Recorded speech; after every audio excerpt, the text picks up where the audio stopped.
The Fat Controller sat in his office listening to the noise outside. The passengers were angry. The station master came in. "There's trouble in the shed, sir. Henry is sulking, there's no train, and the passengers are saying this is a bad railway." "Indeed," said the Fat Controller, "we cannot allow that." He found Gordon, James, and Henry looking very cross. "Come along, Henry, it's time your train was ready." "Henry's not going," said Gordon. "We won't shunt like common tank engines. That was Thomas's job. We are important tender engines. You fetch our coaches and we will pull them. Tender engines don't shunt." "Oh, indeed," said the Fat Controller. "We'll see about that. Engines on my railway do as they are told." And he hurried away to find Edward. The yard has never been the same since Thomas left to run his branch line, he thought sadly. Edward was shunting. "Leave those trucks, please, Edward," said the Fat Controller. "I want you to push coaches for me in the yard." "Thank you, sir, that will be a nice change." "That's a good engine. Off you go, then."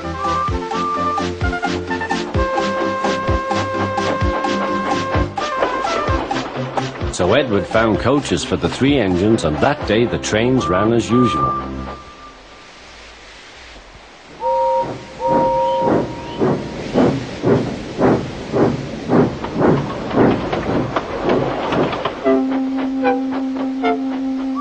But next morning Edward looked unhappy. Gordon came clanking past, hissing rudely. "Bless me," said the Fat Controller, "what a noise." "They all hiss me, sir," answered Edward. "They say tender engines don't shunt, and last night they said I have black wheels. I haven't, have I, sir?" "No, Edward, you have nice blue ones, and I'm proud of you. Tender engines do shunt, but all the same, we do need another tank engine here." He went to a workshop and they showed him all sorts of engines.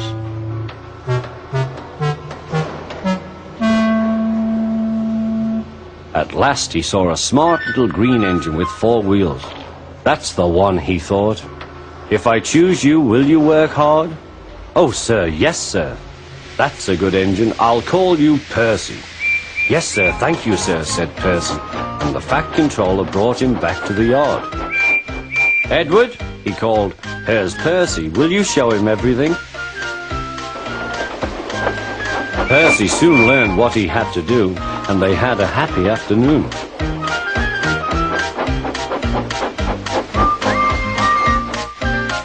Then Henry came by, hissing as usual. "Shee!" went Percy. Henry jumped and ran back to the shed.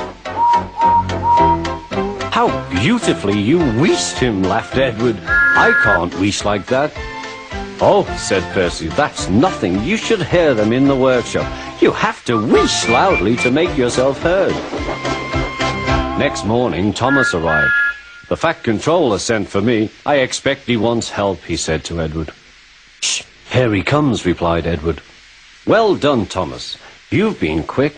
Listen, Henry, Gordon, and James are sulking. They say they won't shunt like common tank engines. So I have shut them up, and I want you both to run the line for a while." "Common tank engines, indeed," snorted Thomas. "We'll show them.